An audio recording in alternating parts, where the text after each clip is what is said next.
2024년이 이제 열흘 남았습니다. 우리는 365일 가운데 355일을 이미 다 살았습니다. 어떻게 이 한 해를 살아오면서 여러분 계획대로 잘 살아오셨는지요?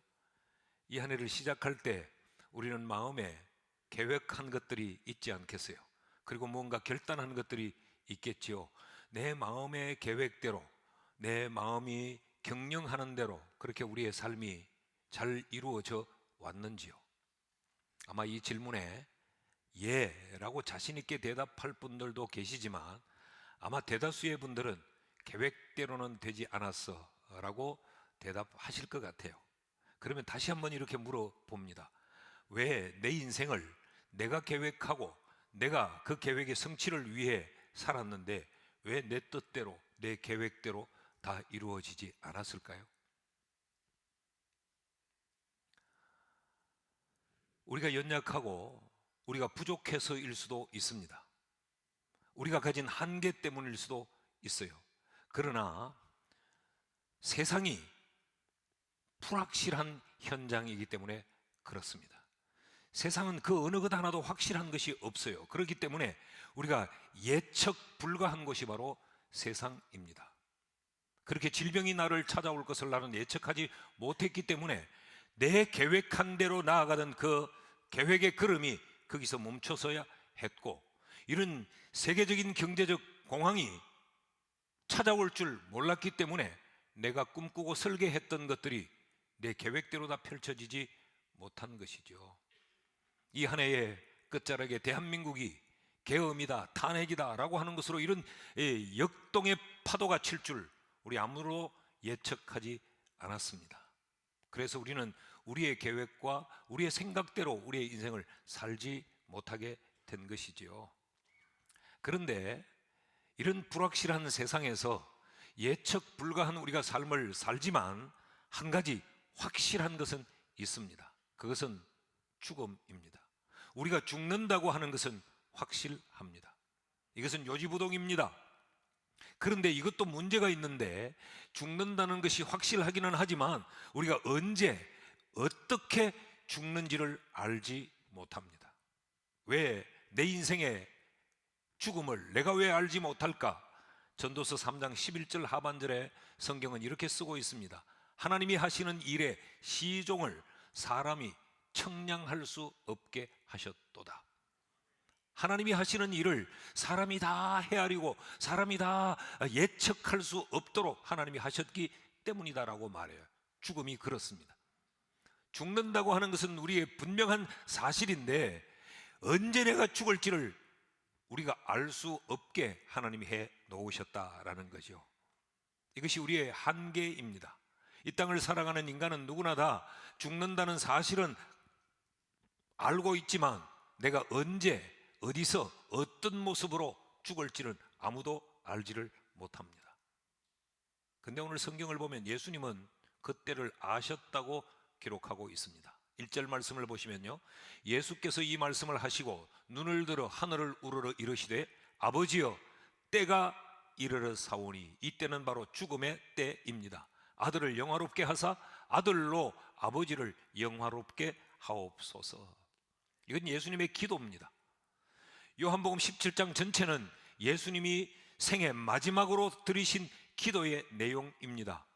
이 기도는 크게 세 부분으로 구성이 되어져 있는데, 우리가 오늘 함께 읽었던 1절에서 5절까지 이 본문은 예수님이 마지막 자기 자신을 위하여 하나님 앞에 기도한 내용이고, 그 다음 예수와 함께 했던 그 제자들을 위하여서 간구한 내용이 담겨져 있고, 그리고 마지막으로 주의 자녀들이 공동체가 하나로 연합되기를 하나님 앞에 간구하는 내용으로 꾸며져 있습니다. 그래서 이 기도를 범상치 않는 기도로 우리는 여기고, 신학자들은 대제사장의 기도라고 제목을 붙여 놓았습니다.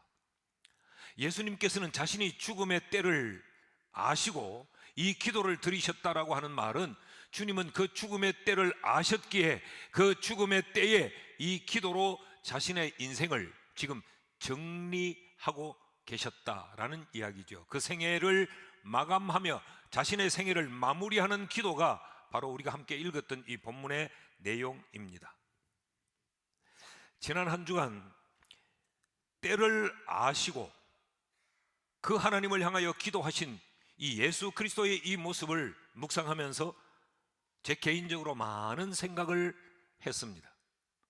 나는 내 마지막 때에, 죽음의 때가 이르고 있을 때에 나도 예수님처럼 이룰 수 있을까?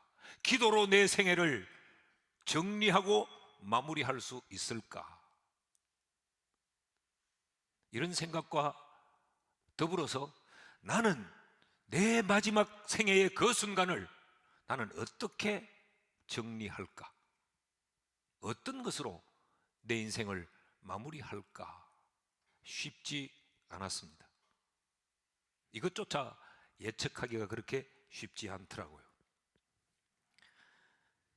자, 주님께서 그 마지막 때에 이 기도를 드리셨다는 것은 주님 자신의 생애를 마무리하고 정리할 뿐만 아니라 이 기도를 대하는 오늘 우리에게 너희도 너희들의 생애의 마지막 종생을 이렇게 마무리해야 해 라고 하는 우리 인생의 종생을 위한 레슨, 마지막 마감 수업을 주님이 이 기도로 우리에게 하고 있는 겁니다.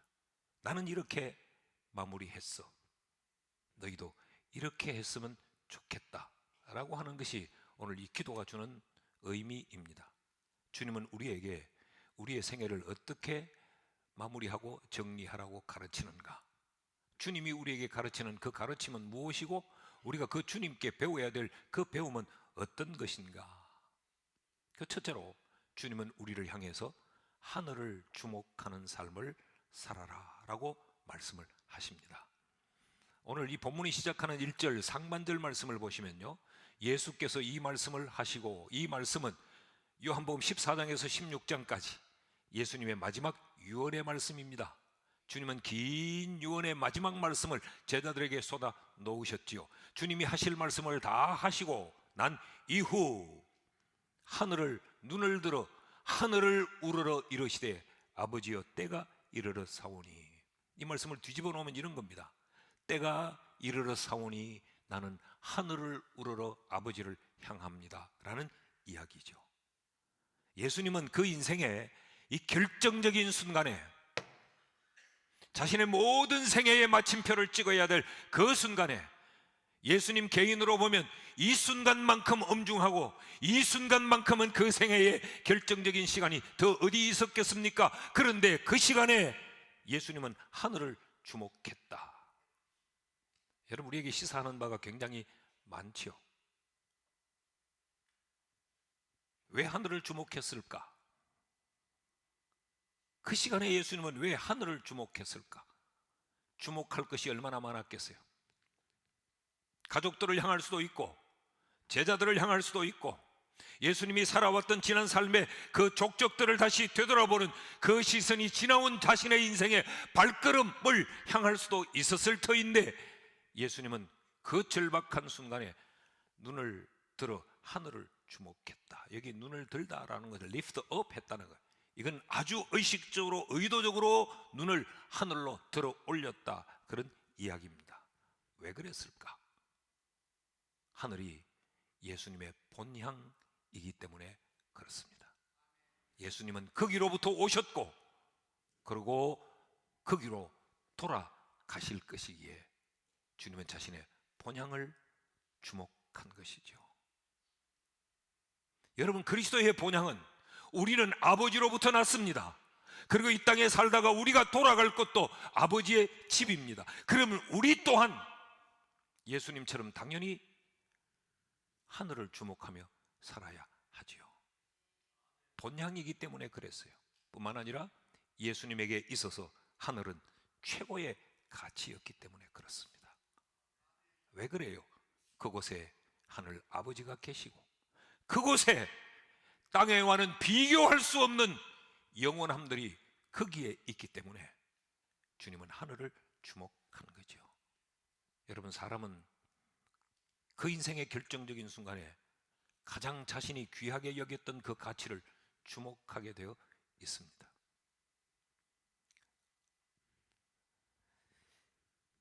예수님이 그 생애 결정적인 순간에 이렇게 하늘을 주목했다고 하는 것은 사는 삶이 하늘을 주목하는 삶이었기 때문에 그런 거예요. 예수님께서 공생애를 시작하실 때 마태복음 4장에 보면 예수님께서 40일 금식 기도를 하심으로 그의 공적인 생애를 시작하셨어요. 40일 금식 기도를 했다는 이 말이 하늘을 주목했다는 이야기죠. 그리고 그의 사역을 시작했습니다. 그리고 예수님은 그 생애의 마지막 마침표를 찍는 그 순간 십자가에서 숨 넘어갈 때에도 예수님은 하늘을 주목했습니다. 마가복음 15장에 보면 엘리 엘리 라마 사박다니 그랬어요. 나의 하나님 나의 하나님 어찌하여 나를 버리시나이까. 숨 넘어가는 그 순간에도 그는 하늘의 하나님을 주목하고 하늘의 하나님을 기억했지요. 시작과 끝이 하늘을 주목하는 삶이었어요. 그리고 그 과정에 주님은 크고 작은 일들을 행하시면서 중요한 일들을 행하실 때마다 하늘을 우러러 주목하셨습니다. 죽은 나사로를 살릴 때도 하늘을 우러러, 이 땅에서 일어날 수 없는 기적의 사건들을 행할 때도 하늘을 우러러 보셨어요. 그러니까 예수님의 삶 전체는 하늘을 주목하는 삶이었습니다. 그 삶을 반복해서 살아왔기 때문에 하늘을 주목하는 삶이 예수님에겐 습관이 되어져 있어 예수님은 그 마지막 순간에도 하늘을 주목했던 것이죠. 하늘을 주목했다라고 하는 말은 하나님의 주권을 인정했다는 이야기입니다.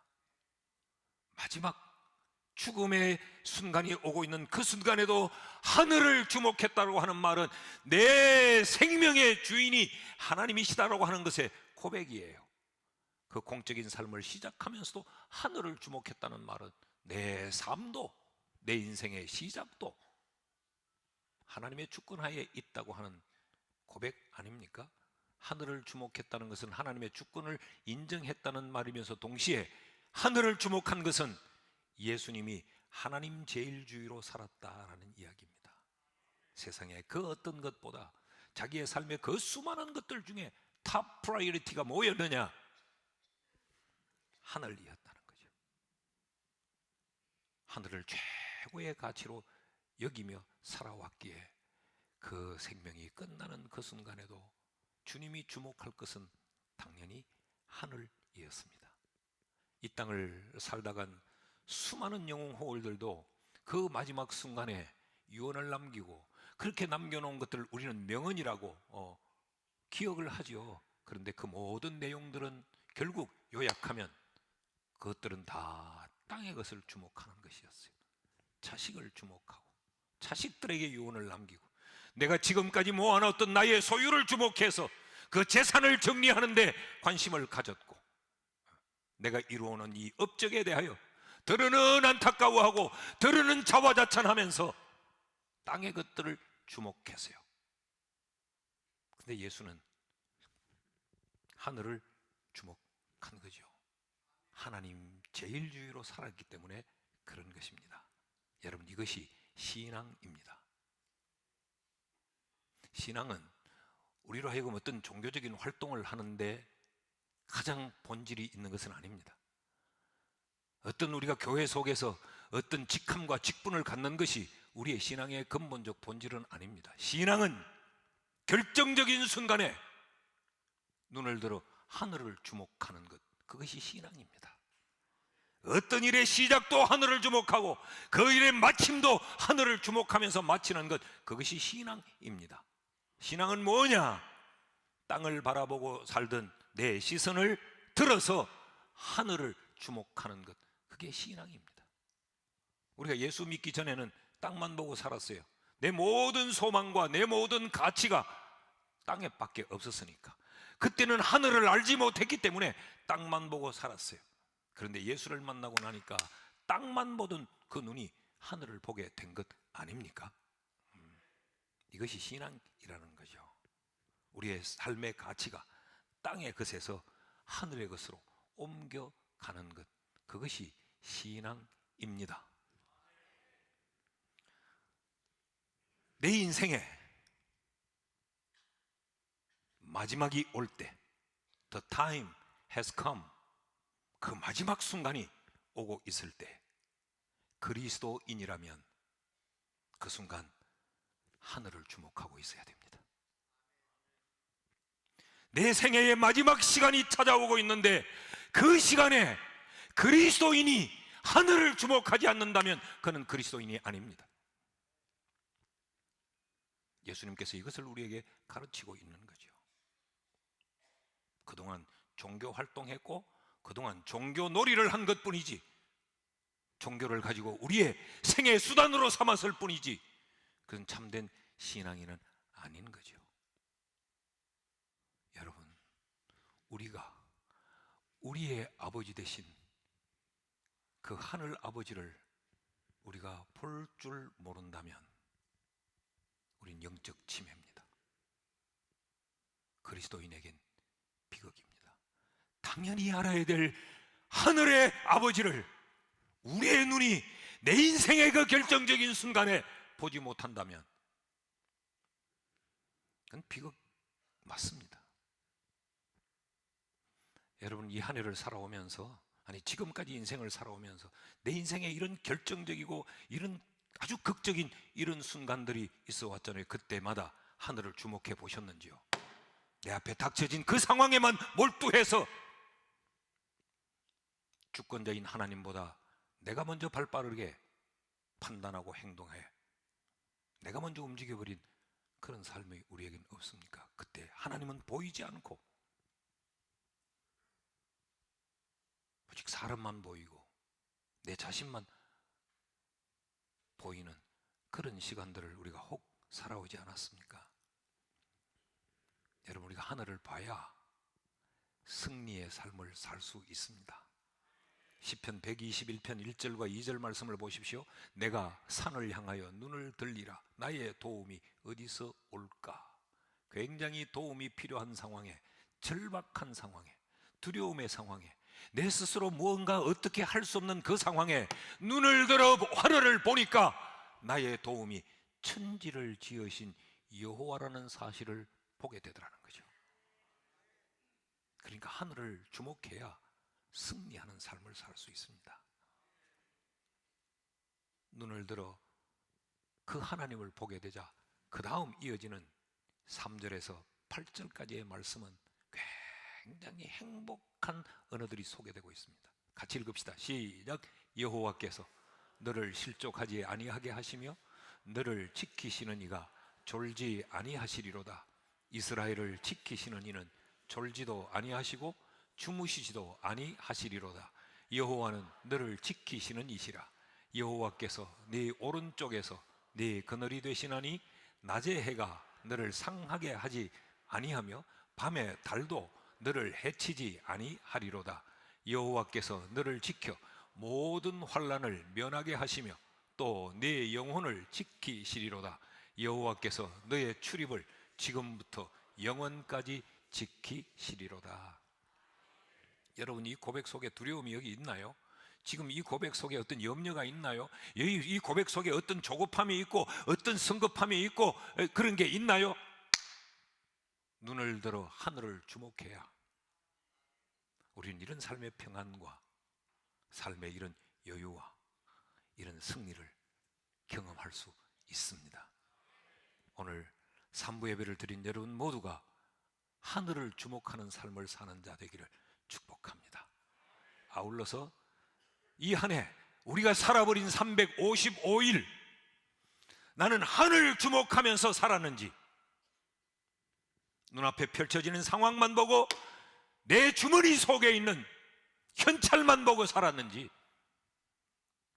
우리를 한번 돌아보셔야 합니다. 그래야 25년이 뉴 이어리 될 수 있어요. 그렇지 않으면 새해가 될 수 없습니다. 그냥 2023년 4년 13월, 14월, 15월, 16월이 되는 것이지. 둘째로 예수님께서 이 마지막 기도를 통해 우리에게 가르치는 또 하나의 레슨은 하늘의 영광을 소망하면서 살아라 라고 하는 말씀입니다. 자, 하늘을 주목한 그 주님의 간곡한 호소가 뭐냐? 5절입니다. 5절. 아버지여, 창세전에 내가 아버지와 함께 가졌던 영화로서, 영화는 영광이에요. 내가 창세전에 아버지와 함께 있으면서 그때 가졌던 그 영광으로 지금도 아버지와 함께 나를 영화롭게 하옵소서. 이 5절에 반복되어 있는 표현 두 가지가 있습니다. 하나는 아버지와 함께라는 것이 두 번 반복되어져 있고, 동시에 영화, 영광이라는 단어가 두 번 반복되고 있습니다.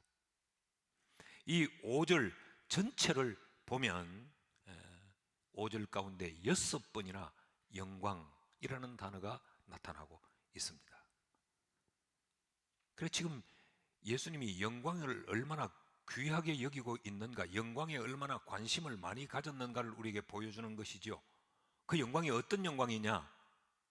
창세전에 아버지와 함께 있던 그 영광, 하늘의 영광을 지금 이야기하고 있습니다. 내가 지금까지 아버지 때문에 고생도 많이 했고, 지금까지 세상에 살면서 억울함도 많이 겪었고, 내가 손해도 감수하고 살아왔으니 땅의 것으로 나를 영화롭게 해달라, 땅의 것으로 나를 보상해달라고 하지 않고, 주님은 그 마지막 순간에 또 소망하는 것은 하늘의 영광이었어요. 이런 이야기입니다. 난 그 하늘의 영광을 소망하며 살았어요. 그래서 고난도 참았어요. 그래서 억울함도 참았어요. 그래서 손해도 기꺼이 감수했어요. 아버지, 내게 그 하늘의 영광을 지금 다시 누리게 해 주옵소서. 그 기도를 지금 주님이 드리고 있는 거죠. 여러분, 이것이 믿음입니다. 믿음은 뭐냐? 믿음은 하늘의 하나님을 소망하는 것이요, 그 하늘의 하나님으로 말미암은 것들을 소망하는 것, 그것이 바로 믿음입니다. 내가 믿는다라고 하는 것은 하늘의 하나님을 소망한다는 이야기죠. 내가 믿는다라고 하는 말은 그 하나님으로 말미암은 것들을 내가 소망한다, 그런 이야기 아닙니까? 히브리서 11장은 믿음장이라고 불려지는데, 그 히브리서 11장 6절에 믿음을 이렇게 가르쳤어요. 믿음이 없이는 하나님을 기쁘시게 하지 못하는데, 하나님께 나아가는 자는 반드시 그가 계신 것과 또한 그가 자기를 찾는 자들에게 상 주시는 이심을 믿어야 할지니라. 뭐가 믿음이냐? 믿음은 하나님을 믿는 것이 믿음이요. 뭐가 믿음이냐?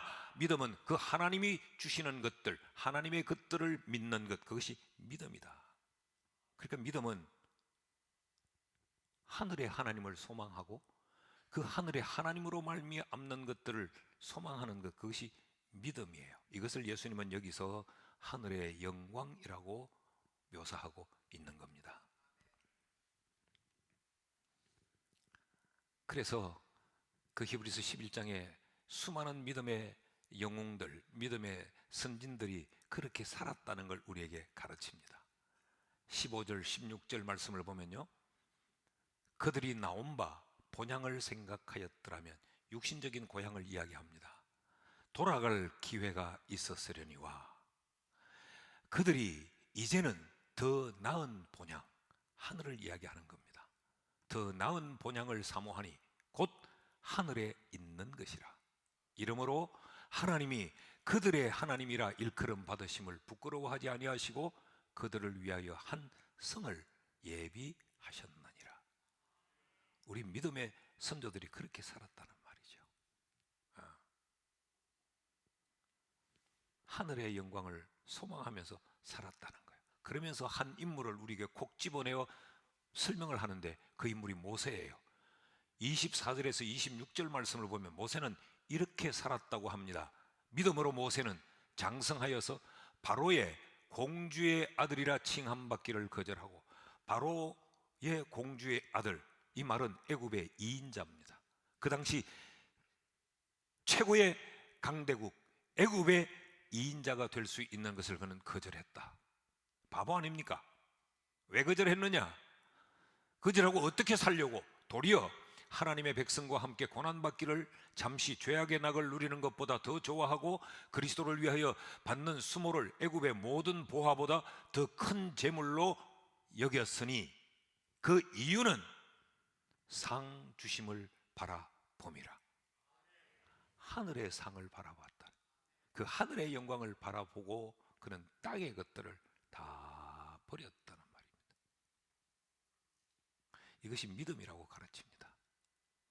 이것이 믿음의 사람들이 살아야 될 삶이라고 가르칩니다. 참된 그리스도인은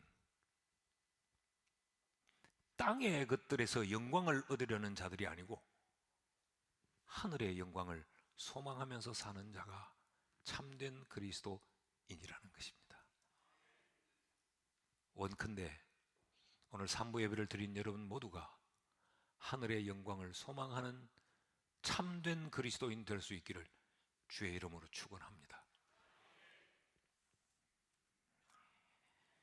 하늘 소망이 없다면 그 그리스도인이라고 말할 수 있겠습니까? 그리스도인인데 하늘의 소망이 없다면 그건 가장 불쌍한 자입니다. 바울이 이렇게 가르칩니다. 고린도전서 15장 19절 말씀에 만일 그리스도 안에서 우리가 바라는 것이 다만 이 세상의 삶뿐이면 모든 사람 가운데 우리가 더욱 불쌍한 자이리라. 무슨 이야기입니까? 하늘의 영광을 소망하지 않으면 불쌍한 자라는 거죠.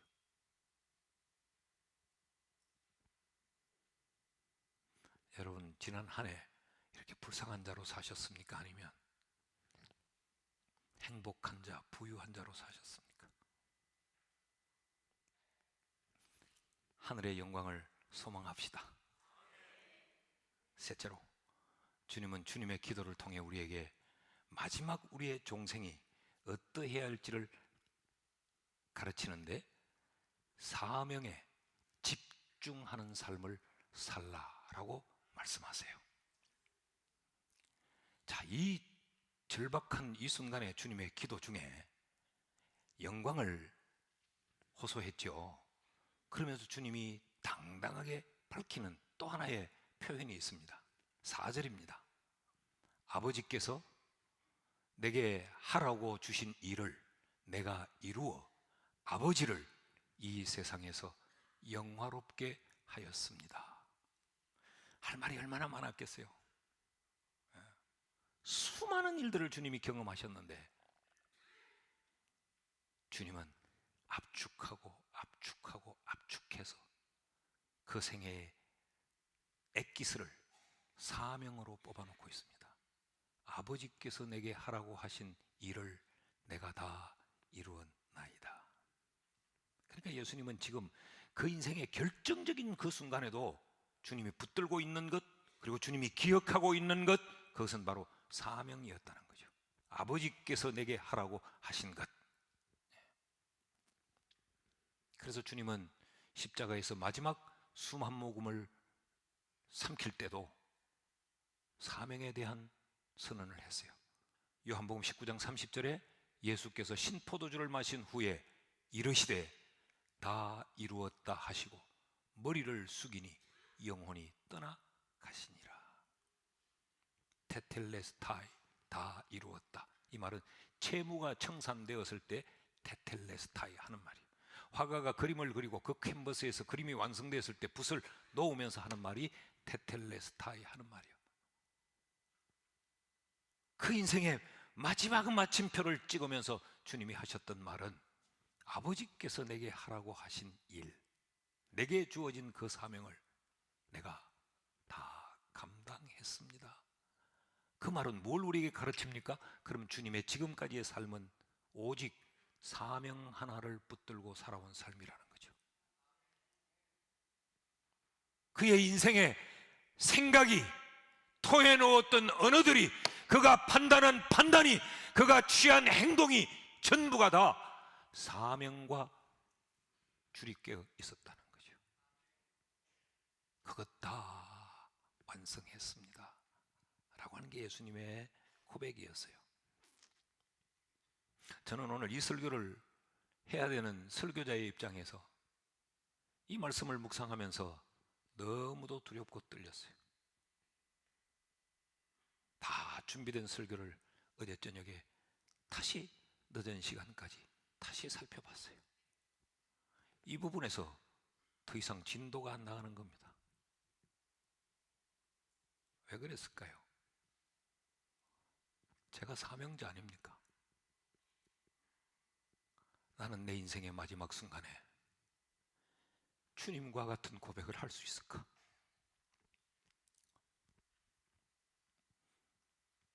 마지막 그 순간에도 나는 사명을 붙들고 있고 그 사명을 주님과 주고받으면서 언급할 수 있을까?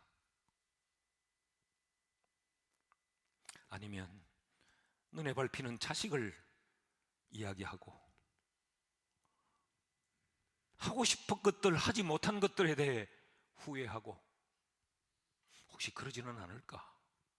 목사라는 삶을 살아오면서 절제했던 것들에 대한 아쉬움을 토로하지는 않을까?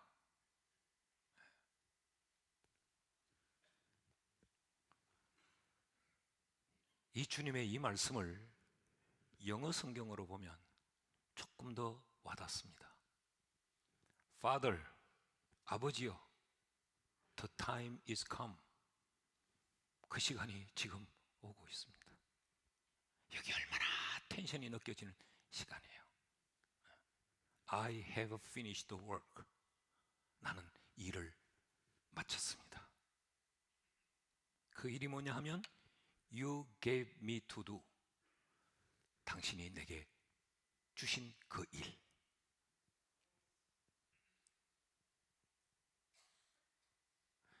전 여기서 더 이상 어떤 설교를 구성할 수가 없었어요. 내 삶이 이래야 되는데, 내 삶이 이래야 되는데, 얼마나 높은 지위에 올랐고 얼마나 많은 것들을 가졌고 얼마나 내가 화려하게 살았는가, 그것이 아니고 내 삶의 마지막이 이래야 되는데 아버지여, 죽음이 오고 있습니다. 근데 나는 일 다 했습니다. 아버지께서 내게 하라고 하신 그 일 말입니다.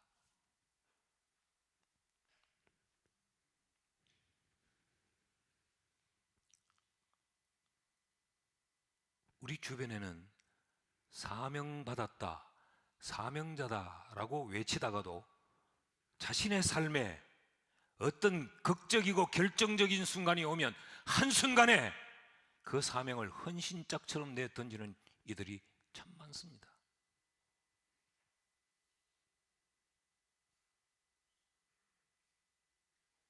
나는 이런 비전을 받았다. 내게는 이런 비전이 있다.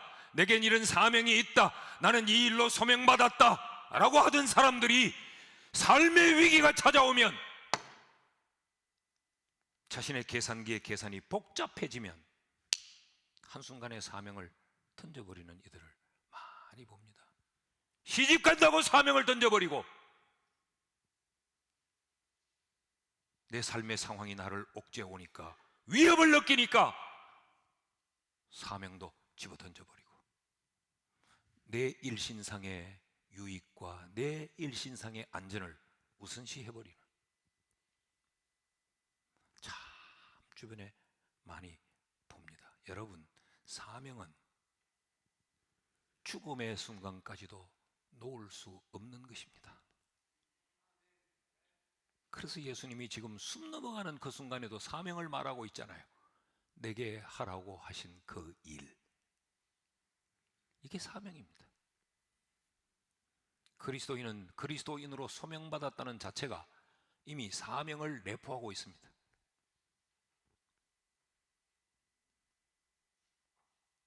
죽는 날까지 우리가 놓을 수 없는 사명이 우리에게는 있는 거예요.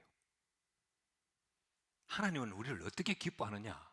우리의 열심보다 하나님은 하나님이 우리에게 하라고 맡긴 것을, 하라고 맡긴 그대로 하는 것을 기뻐하세요. 예수님이 그러지 않았어요. 나 엄청 많이 했습니다, 그 말 하지 않았어요.